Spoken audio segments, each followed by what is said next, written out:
Please continue eating. I know some of you just sat down. My name is Michelle Wilmot. I'm the second vice president of the Chamber of Commerce and very excited to be here today. I'm going to take a brief moment just to introduce our special guest. He served 6 years on the Twinsburg City Council before being elected to mayor in 2015. He just began his second year in December. He is a 26-year resident of Twinsburg and has been married to his wife, Sharon, for 23 years. They have 3 beautiful children, Emily, Andrew, and Brad. And he doesn't really need much of an introduction. I'm sure you're as eager as I am to hear about his vision for 2017 and beyond. Please join me in welcoming Mayor Ted Yates.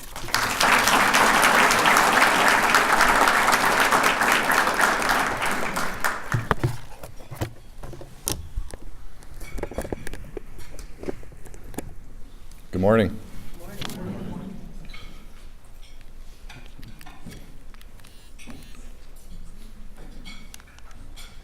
Okay, well, first of all, I'd like to just thank everyone for coming. This is my second year of doing this.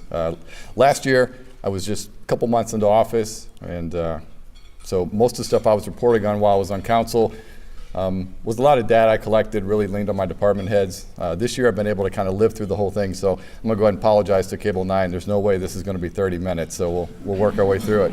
But I do want to thank Tim Edgington and Edward Jones for sponsoring this breakfast, the Chamber, Allison and Abby for setting this up, Roger Green and their staff here. They always do a great job.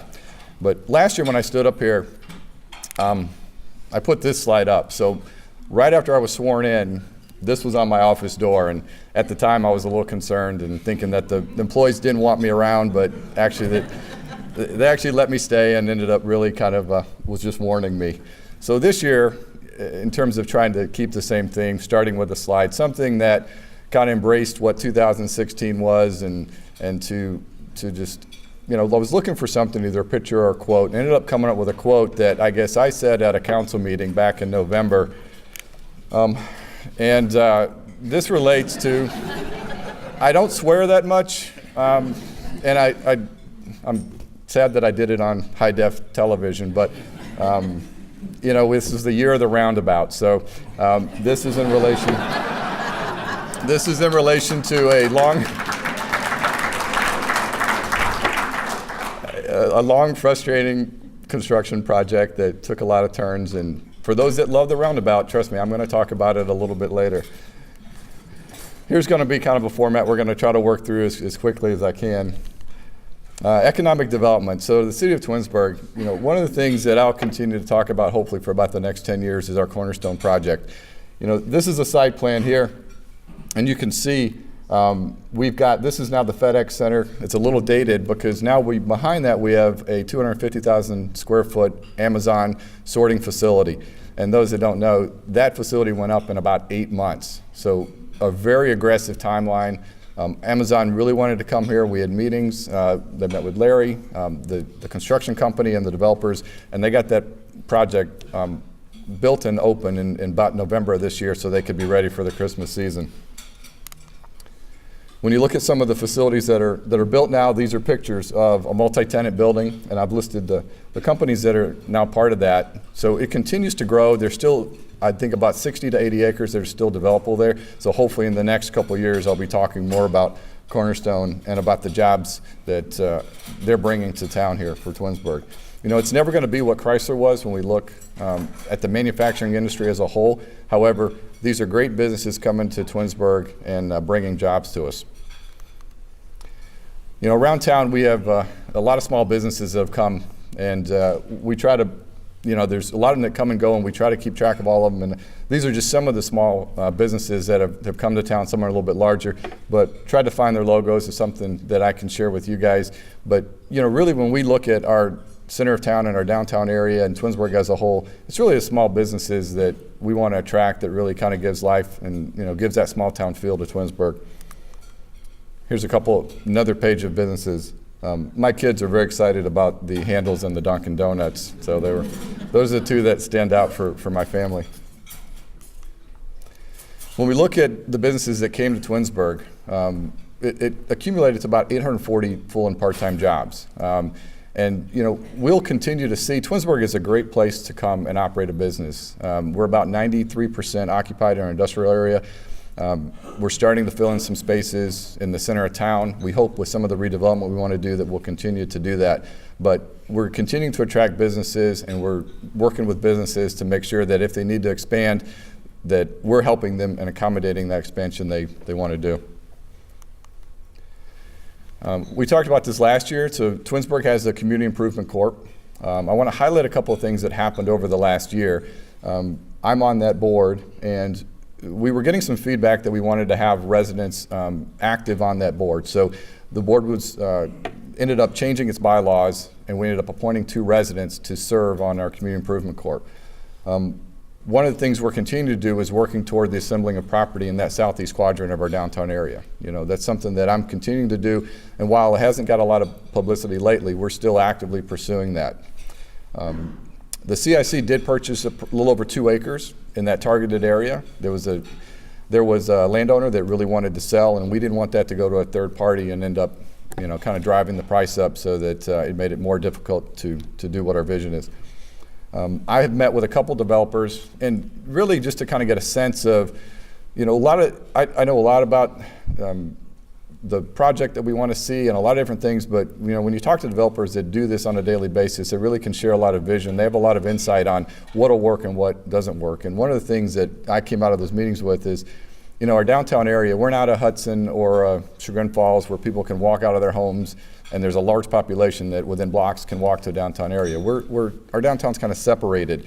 And one of the things that they shared with us is that, we need to get some density in our downtown area. We need people living there. We need people walking around. We need, whether it's upscale, townhomes or apartments, just to get more of a residential base there. So that was something that my mind's always been focused on. Okay, small shops and restaurants, and then people will come, where they look at it as a little different approach. So hopefully as we move through this year, we'll be able to share a little bit more about that project in the downtown area. Here are our current board members. So I've got myself, we've got Councilman Sam Scafidi, Maureen Stauffer, both of them are here today.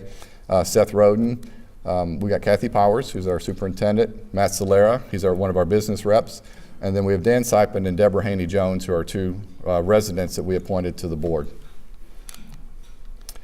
We look at our building department and what's been happening there. There was 960 construction permits issued, and they performed over 2,800 inspections. We have a couple of projects, 3 of them that are currently going on, residential projects, and Twinsburg is basically built out. We'll have a couple of little niches of streets that may go in, but these are probably the last, and you can see they're not huge developments, but Corbis Farm is in its final phase. Boulder Brook and Fox Hollow are getting close to being built out, and by the end of this year, I assume that we're going to see most of those building permits issued, because Twinsburg is a great place to live, and we have no problem selling new homes or reselling the ones that we currently have here. Engineering roadway projects. So this next slide, I've got to again talk about the roundabout. That's been our biggest project. So I took a picture of our sign, and throughout the year, we had a number of quotes that I heard around town and through email, and so I shared both the good and the bad.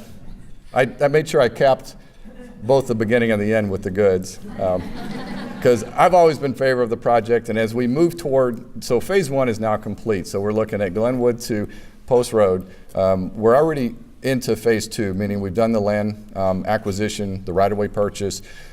Moving toward that, that's probably going to be a 2019 project, but there's going to be, right now, planned another roundabout for the Ethan's Green, Meadowwood exit, and then it'll be 4 lanes to there and 4 lanes onto Solon.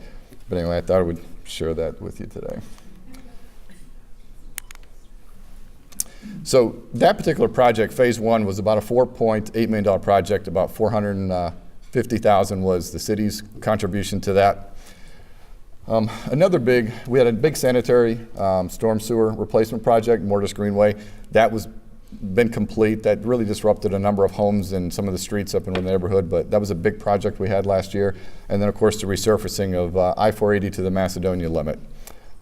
Planned for 2017, we had a lot of discussion about some resurfacing of Ravenna Road. We need to do that, so we do have that planned for 2017. And then the sidewalk project, which, we have sidewalks in certain sections of Ravenna Road, but there's no connectivity to a lot of them. So, we had some issues early on about some of the right-of-way purchase and some of the construction with that particular project, but we've worked that out, and we'll see that in 2017.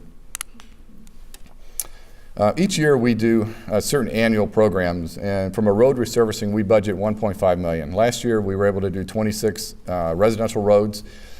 We generally plan that, so for 2017 we have another $1.5 million. And what we did is, Amy and our engineering department kind of plans out, we have a whole list of all of our city streets, and we know the age of those streets, and so we're trying to plan out at least the next couple of years. So if residents contact council, they can at least say, okay, well, my road is slated for next year or the year after that, or here's the condition of your road and we're watching it and it'll be a future project. I just threw up some numbers for some of our road restriping, manhole rehab that we do, and then we have a couple of sidewalk repair projects that go on in the city. This one is one that we actually do when sidewalks are disrupted by trees or by sanitary lines sinking. This is something we budget for, and I'll talk about another one in a little bit that we do for the residents. This is a big project that was an upgrade to the trail that goes around Liberty Park. It's about a 0.6 mile trail, and before it was gravel and some limestone. It was really eroding. We get a lot of walkers and people wanting to bike, and that's a very active park. And this was something that we decided to put in, and this is actually recycled shredded tires. And this company applies an epoxy to it, and if you've been on it, it's a fantastic surface. I mean, it's soft for running, it's firm enough to ride a bike on, it drains well. We've driven cars over it when we prepare for events, but I encourage you to go check it out. But this was a great addition to Liberty Park. Another was some of the work we did at City Hall. So we revamped our foyer area, made it ADA compliant, redid restrooms, made a secure area for our receptionists, which was really important. Before, we had our receptionists kind of out in the open. Not that we have a lot of issues at City Hall, but we wanted to make sure we had a secure area for the receptionists we had there. And in addition, make sure we had an ADA ramp. It was very limited at City Hall, so this was a project that happened over 2016. City finances. So we started off with our beginning balance of a little over 19 million. This is something that we'll continue to work on. When we look, and I'll go through some slides, and we look at our general fund and the balances we've carried in our general fund, but we look at our actual revenue, and our total revenue or available was about 43 million. Our expenditures were around 29 million, which left us a little over 13 million in our general fund balance. We've seen a decrease over the last couple of years. I've been working hard with department heads from an operational standpoint, and we'll continue to work on our budget. This shows you a little bit about how our budget is spread. We've got our operations and our safety forces, and a lot of that is basically payroll. So we're talking about bodies. So one thing that I've really tried to focus on is, what can we do, whether it's reducing our capital projects, just so that we can maintain the bodies that we have working at Twinsburg. I love the employees that we have there. They do a great job. And the last thing we want to do is start decreasing our workforce because I think we need all the people that we have. And we're trying to work through that. But that gives you a little bit of spread of how we spend our money in Twinsburg. This is a little bit of the history. I showed this last year. So this shows you our general fund balances. So, there's recently we had the financial health indicators that came out by the auditor, and there was 17 categories, and one of them they showed us critical, and that's showing some of the decrease we've seen in our general fund. And this shows you a little bit of the history. So back in 2009, we were a little over 3 million of carryover reserves. That's when the 0.25% was passed. That's when we lost Chrysler. And due to some reductions in our operating cost and that 0.25% tax increase, we were able to build reserves. So it's kind of a perfect storm where you saw those reserves being built up at the same time when you're building reserves and you're negotiating salaries within union contracts, and you're giving raises to current non-union employees. Just from an operating expense, it's difficult to say, hey, we want to keep this very lean and minimize our increases when we're building up $4 or $5 million worth of reserves. Then when that tax was repealed and you carved $3 to $4 million out of our budget, you can see we started taking those kind of decreases. So that's something that we're going to have to deal with as a city, and with Karen as the finance director, and we'll work through that. This just shows you actual revenue. There's a slide I'm going to show next that's going to show kind of the pattern of where our revenue is, but last year was about 21 million, a little bit of an increase. So we're starting to see some of the income come in from the new businesses that are being brought to Twinsburg, and we're hoping we're going to continue to see a rise in that as businesses continue to expand and build here. This is where we get our revenue for our general fund. Majority of it, 86%, comes from the city income tax. This just shows the spread of where that comes from. This shows that pattern I was talking about. So we peaked out in 2013 at 25 million, took a decrease in 14, a significant decrease in 15, and then this year we saw a slight increase. We're hoping to see, again, we like to see that upward slope of income as we move forward. These are capital projects that we did over the years.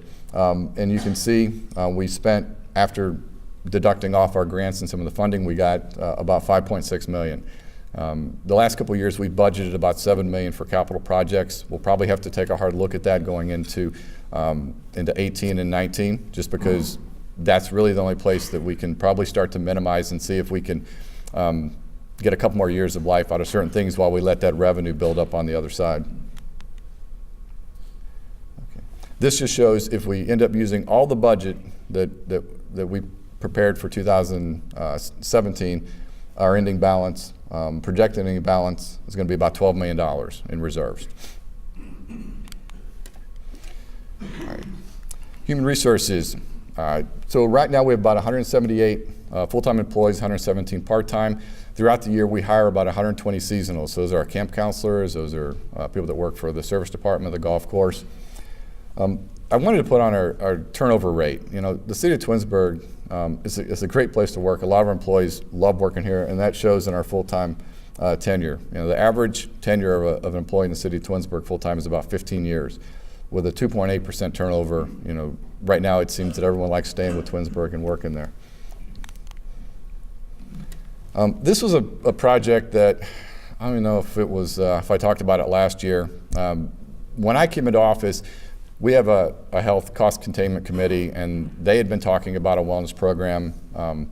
You know, part of the culture that I want to bring in the community and to our workforce is a culture of fitness and both, you know, mental health and physical health. So I got involved actively and come out with a wellness program, and these are all employees working out. So we've got now a wellness program with about, we had 40 people complete it last year, and then so far this year we have 63 signed up for it. So it's something that is hopefully going to continue to build, and we get more of our employees involved in it. But we saw some, I guess, some significant kind of life-changing results with some of our employees. One of the main things is, you know, when we look at health insurance for our municipality, it's about a $3 million part of our budget. It's something that's not going to go down. It's something that we're going to deal with every single year, and all we got to do is try to pull back the reins on it. I doubt we'll ever see a decrease, or, you know, flatlining would be great. But when I came into office, we had an incurred claims ratio of 126%, which means the insurance company was paying out 26% more than what we were giving them. It was a very difficult position to negotiate our renewal. We ended up engaging a new broker that had a little more resources that we could work with. And I think a combination of our wellness program, really educating our employees on how to spend healthcare dollars and working with them, we're currently hovering around 75%. So any of you that know this industry, significant decrease. Put us in a great position. Our negotiations this year were about 15 minutes with Medical Mutual. The standard across the industry was around 13%. We were able to negotiate 7%, and we locked that in and move forward. So hopefully we can continue to see progress. These are some things that are going on in the IT department.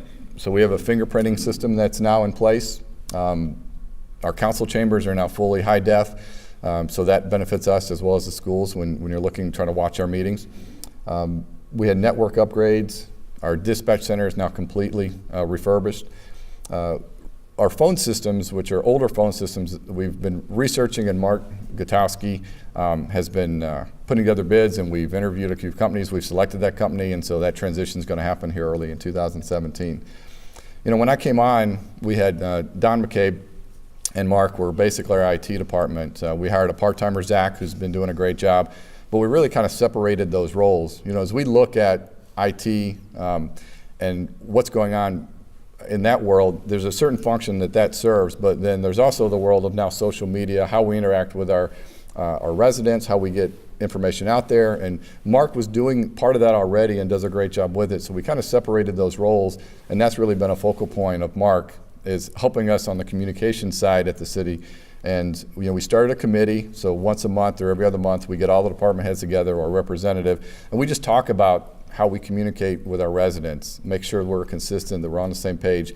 When I started, we had, I think, 4 different logos that were floating around. So we try to now all have the same logo on letterhead and name tags. Actually, I think my name tag is an older logo that I need to get updated. But you know, we're trying to do that so that there's some consistency on what we do and how we communicate. I want to mention an employee that we had at City Hall. So if you came to City Hall later in the afternoon or in the evening, you got to see James. And you know, James was a friendly face for 15 years at City Hall. And you know, he took care of us, he took care of the administrative area. And you know, when James passed, I really wanted to make sure we recognized him because he's definitely going to be remembered. And when I contacted his family and said, hey, I need a picture from my State of the City, this is what was sent. And I think this is a perfect picture because if you knew James, if he had a choice, this is what he would be doing. So I wanted to make sure we mentioned him. Police Department. Last year we had over 26,000 calls for service, 1,600 arrests, and about 2,300 counts that resulted in. The calls did go down slightly from last year. One of the big events we did was National Night Out. So if you don't know what National Night Out is, it's a national event that basically is a community police event that occurs across the country. For some reason, Twinsburg wasn't participating, and one of my younger officers, Jeremy Mahora, came up and said, hey, I'd really like to do a National Night Out. So we ended up talking about it, and as part of the fitness push that I have with our employee base and our residents, I started challenging our fire and police department. You know, when before they can become firemen and police officers, they have to go through a physical agility test. So I've been challenging them to all get back up to that standard. And so we created a safety force challenge, and we combined both the police and the fire physical agility and came up with our own course, and we did this in front of about 600 residents at National Night Out. So it was a fun event, and hopefully we'll get more police and fire wanting to participate in it this year. But again, we had about 600 residents. We anticipate it's going to be growing each year. It's going to always be that first Tuesday of August. So it's going to kind of conflict in that week of Twins Day, but we're going to make it work. Now, one of the things that happened at the National Night Out, we had 3 K-9 units there. So if you know our K-9 unit, Officer Encarnacion and his dog Yasso, I went over and it was about time for them to come on, and they were like, well, we're going to do a demonstration out there, and we call that officer E. So E's like, well, do you want to take a couple of bites from Yasso? And I'm like, sure. I don't think he was expecting me to say yes. He was kind of joking, but I ended up taking 2 bites from Yasso. That coat is not as thick as what it may appear to be. I didn't, you know, my wife makes fun of me because I sometimes stupidly just agree to do things that I don't really take much time to think about. And so, I don't know if you can see, this was the first bite here. And knowing the first bite, the second bite was much scarier. And so here's the second bite. I was able to pull away a little bit so that at least I don't have the tooth marks that the first one. This was getting ready. I was sitting up on a car getting ready for Twins Day parade, and my son's like, hey, let me get a picture of that. So I said, okay. All right. So Morgan, my executive assistant, wants me to do a running dog bite while I'm being tased this year. That should be fun. So everybody come out and do that. Shop with a Cop. This is, you know, I'm sorry if I'm going to go on. Some of these events, it's great because I actually lived through these this year. Last year I didn't get to live through them, but I knew what Shop with a Cop was, but I hadn't participated in it. It conflicts with some other events, and this year I'm like, okay, I want to do it. So I was lucky enough to sponsor a kid this year, Jordan, and I just tell you a little story about him.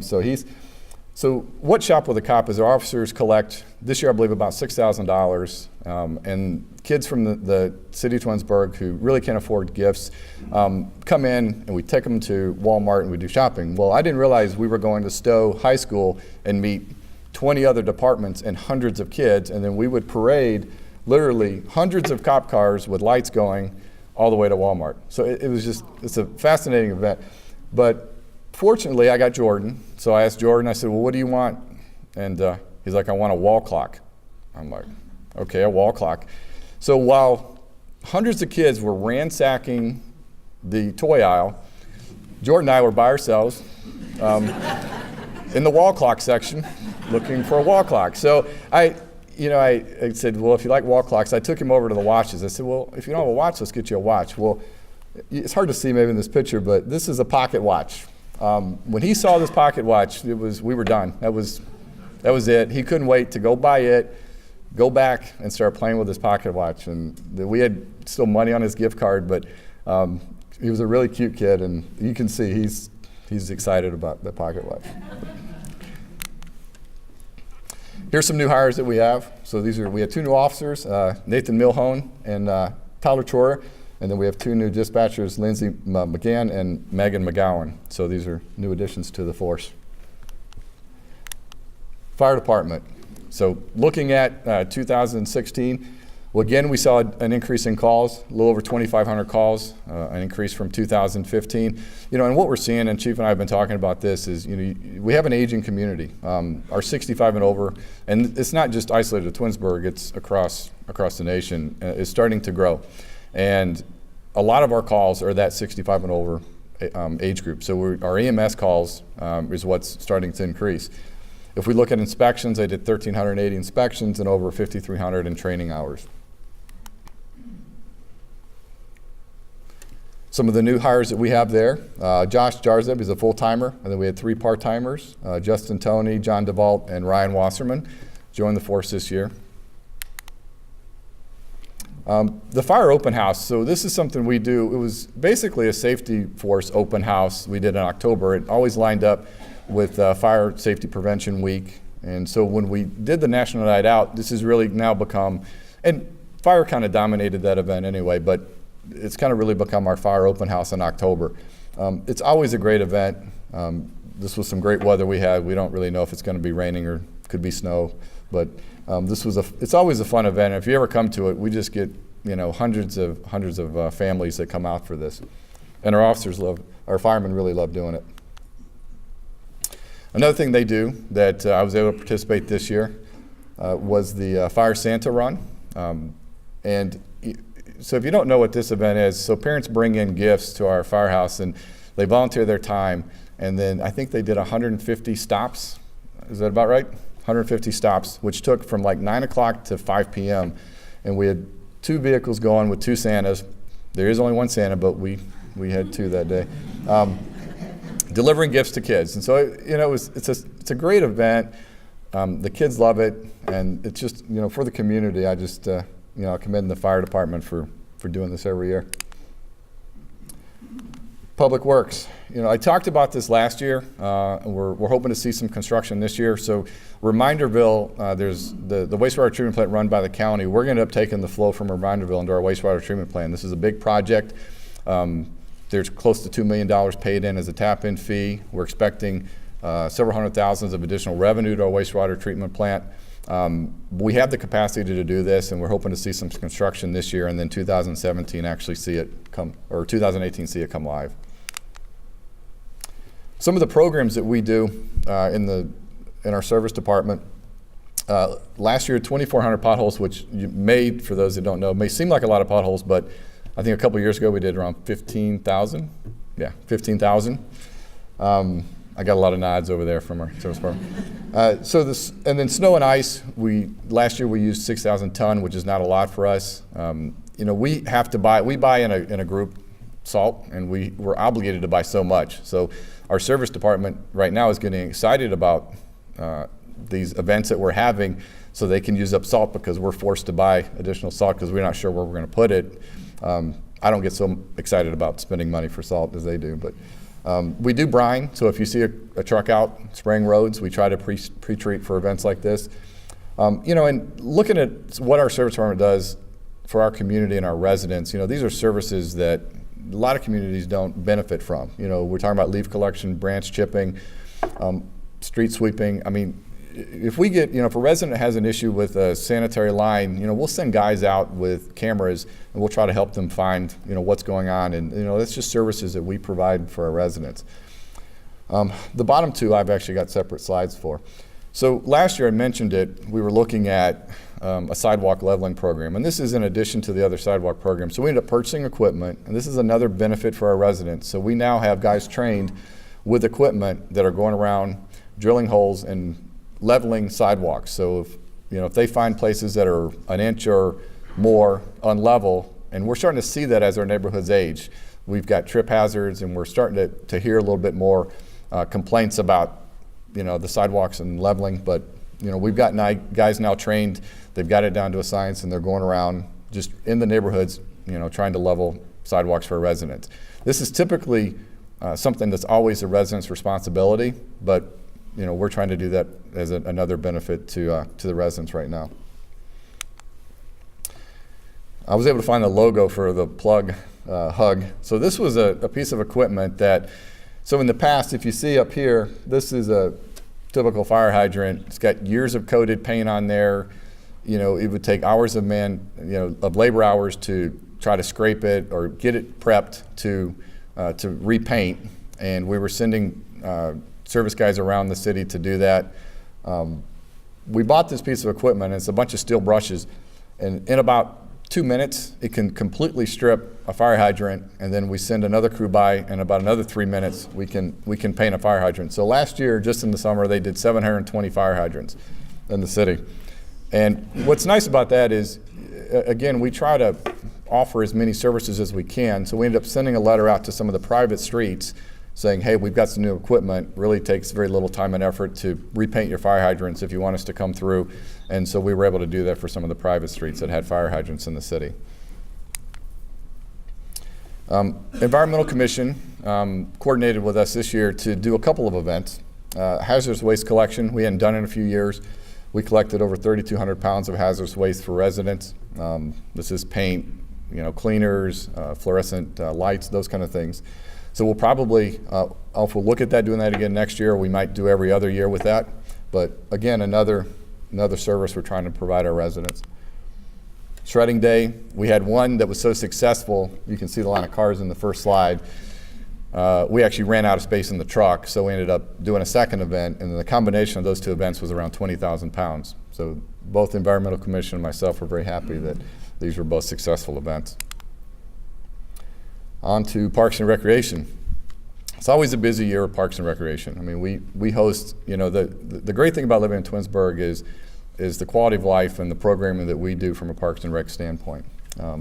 We had record attendance at our concerts this year. We do Luminosity, which we light up City Hall, and then we all walk down, we block the street off, and then we light up the square. Our Winter Wonderland, a lot of those events that we do, we just, continuing to grow every year. We've got our Rock the Park series locked up. I believe June 9th is going to be the start of that. A big playground project at Glen Meadow Park this year, so if you're spending any time there, you'll notice that. We do a couple of fitness events each year, the Turkey Trot and our duathlon. I always put up the annual egg hunt, so people don't realize we have an adult Easter egg hunt. So those of you who don't know about it, we send basically 300 adults, after giving them a little bit of alcohol and food, into the woods at nighttime with flashlights to hunt down eggs. And that event sells out. We sell $20 a ticket. It sells out in about 15 minutes, 300 tickets. So people actually camp out like for, a rock concert. Something was added this year, so we're starting to build on our Rock the Park concert series. There's a lot of equipment, there's a lot of food product, a lot of different things that happen for that event. So we were able to put up this cold storage building that was able to help facilitate those events. This was a great project. So if you're driving around Twinsburg now, you're starting to see, what used to be gray, boring electrical boxes. And Derek got approached and came up with the idea of painting these boxes. So we have a couple of local artists that are going around town painting our electrical boxes. I think it's kind of a cool project. We're getting a lot of great feedback about it. I like it better than just the big gray box sitting there. Our fitness center, it's getting into about its 18th year. We're starting to see some renovations that need to be done. We still got over 6,000 members. We've got TL and Derek and Jen that are working there that are constantly trying to figure out what our members want, what we can do to attract more. It's part of an enterprise fund, and I know there's been a lot of talk about our enterprise funds lately, but our goal is to always have our enterprise funds at least sustain themselves. Our wastewater treatment plant does that. Currently, we're probably going to be looking at some additional rates there because as we look toward capital projects in the future, we're seeing it going to the red very, very quickly. We do subsidize our fitness center. For me, this fitness center just adds to the whole, benefits of living in Twinsburg. It's as important to me as it is a roadway. The people depend on it. It's very affordable. Some of the families, this may be their only way, entertainment that they can afford to bring their family to. But we're continuing to put money into it as it's needed. We did a new floor this year in the gym. So the interior part of the floor, one of the courts was not even playable at this point, but that was a big project that we did. We're looking, this year's going to be doing some locker rooms. Our locker rooms are starting to break down. They weren't designed very well, so now knowing what our members need and what the facilities need, we're starting to look at some of those bigger projects. Again, this just kind of highlights what we have there. I'll let you read that, but it continues to grow. I know we've got some local competition. Reminderville opened up a fitness center, and there's other facilities in the area, but we continue to try to make changes there and to do things that, keeps our member base happy and hopefully attracts some new members.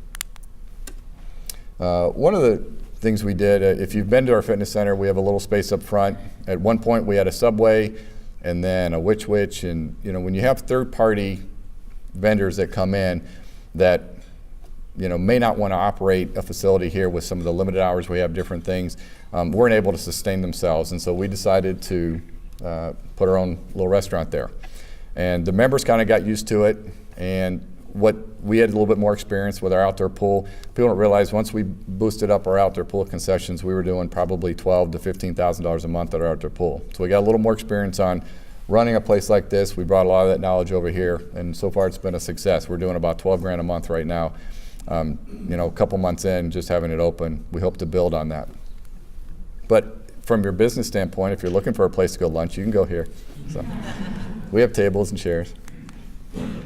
Another project was privately funded, 2 donations, but our service guys really helped do this. So if you're on the Center Valley bike path, this is another option to veer off that path.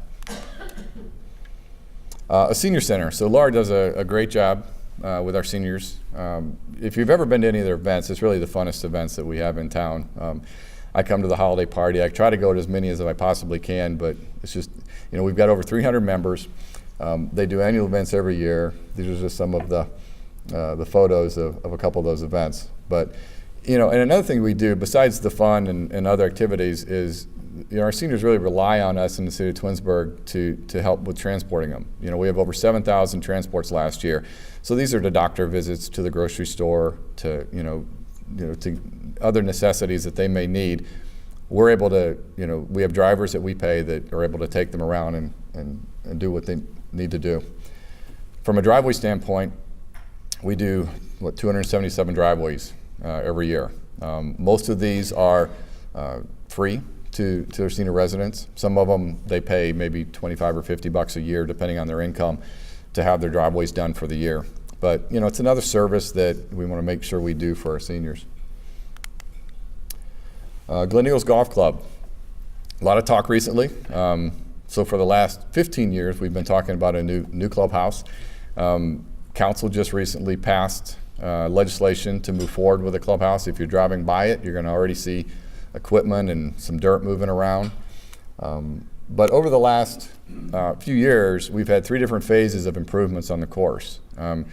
we had poor irrigation, we had cart paths that needed to be redone, and there was a lot of design issues that just really made the course more difficult to play, slowed down play, do different things. So we were able to do those over the last few years. So we have the course now to a level where all the course projects are done. We're just going to be mending this year. And we've gotten a lot of great feedback about the changes we've made to the course. We've moved some tee boxes, we've extended some holes, we've shortened some holes, we've added sand traps, we've moved some. But hopefully this year we'll just be able to grow all that in and get the course really healthy. At the same time, while that construction's done, you're going to see construction going on for the new clubhouse. This I just wanted to show a picture of. We put a lot of money into our practice facility, and this is really, if you play golf, probably the premier practice facility now in this whole area. The amount of grass tee boxes that we can offer golfers is really unlimited because of the space that was created with this. But this was a current healthy picture that I wanted to show. This again, I showed part of this last year. This is a rear elevation of what's been proposed as our new clubhouse. So it's going to have, this is going to be a banquet facility. This is going to be a grill room, and then our new pro shop. It's about a 19,000 square foot building.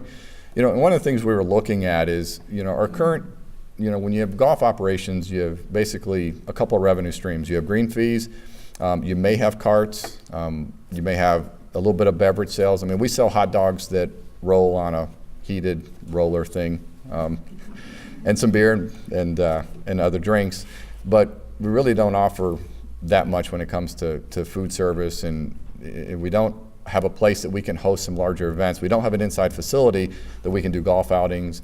And so as this all got planned, and as we look at our, again, the golf is an enterprise fund, and what ultimately we want to do is have a self-sustaining enterprise fund. And so when we looked at the new clubhouse, by adding 3 additional revenue streams, underneath all this would be a storage area for our own golf carts that we could own. They'd be electric instead of gas. Currently we lease them. A majority of the money goes back to the leasing company. And having revenue streams from a banquet facility and a grill room would hopefully help us that we could build on to start offsetting some of the subsidizing we do for our golf course. But the big project's going to be going on for the next probably 18 months, so I'm sure people will be watching it.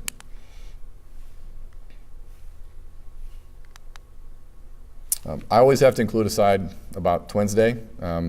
It's basically takes over our whole city, that first weekend in August every single year. It's a very fun, exhausting weekend for those who help work it and organize it. We do have a Twins Day committee that's separate from the city that fortunately is the one that really takes the lead on this. But again, this past year was another successful event. We had great weather, a great turnout. We were fortunate enough to get the Cavs championship trophy there for a short period of time for people to take pictures with. But it's always a great event, so I encourage you to come out if you haven't. Just a quick list of some dates of some of the events that we have going on. A lot of them I've highlighted throughout these screens, but just wanted to mention them here. Current events. So a couple of things recently have happened in the city of Twinsburg. I'm just going to briefly mention them because I've been talking about one of them for about 10 days now, and if you've read the news and seen any of the reports, you've heard about it. We were the victim of a phishing scam. W-2s were released. Wasn't anything intentional, wasn't anything that was malicious. It's just something that happened to our city, and that we're doing everything we can. We go to great lengths to protect our employees and protect their confidential data. And this is just something that happened that we're dealing with as a city. I want to thank Karen and Dave, Shannon, Colette, all that have been involved, just really trying to, we've been scrambling for the best 14 days. So, trying to organize and get ready for this has been a challenge. But I just wanted to mention that event because it is something that's significant that's happened. And while it didn't happen in 2016, it did happen recently, and there may be people that are concerned about it. Another event that we had was a house fire. And actually it was apartment fire, Whitewood Apartments.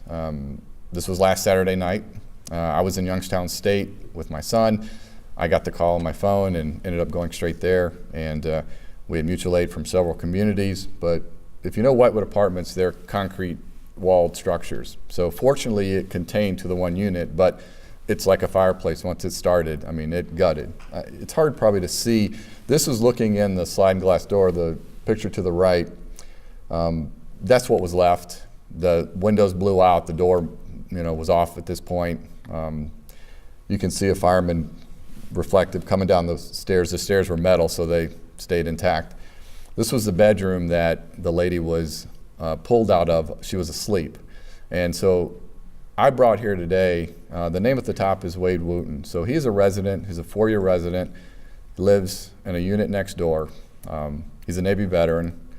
He works at a business in town. And Wade saw the fire, tried to go in the front, crawled, I believe. The flames were too much.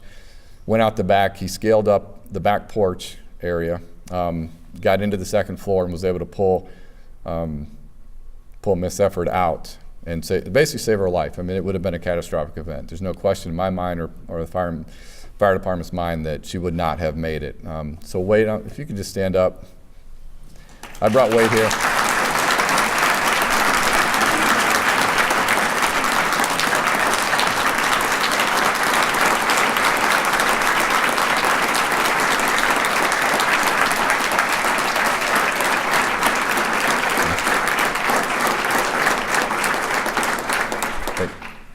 Thank you.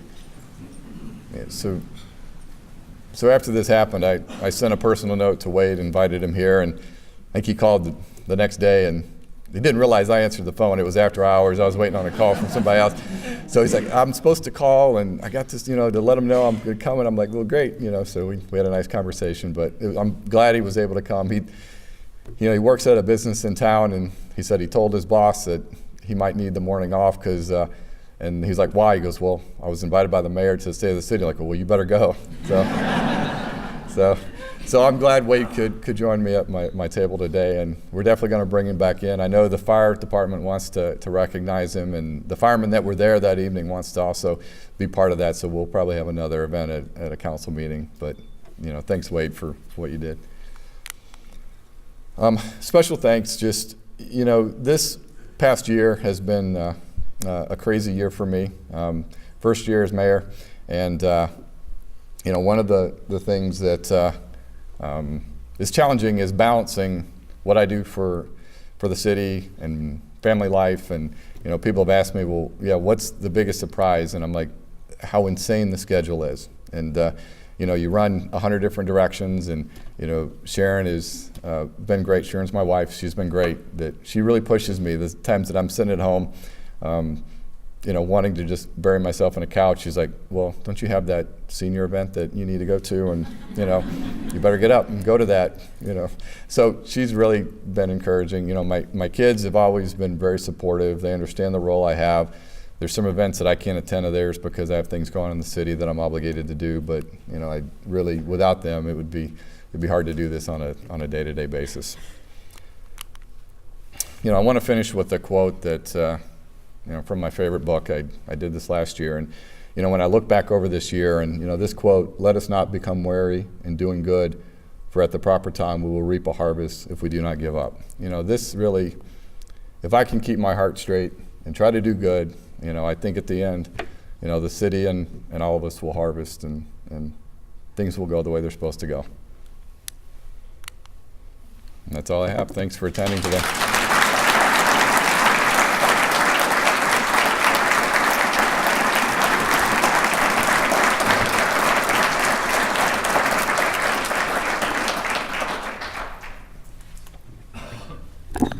Thank you so very much, Mayor Yates. That was a wonderful presentation. This is definitely a city that is that we can be proud of, to live in, to work in, to play in. And there's a lot of exciting things on the horizon. With that said, we have a door prize donated by our breakfast sponsor, Tim Edgington, Edward Jones. And it's a $50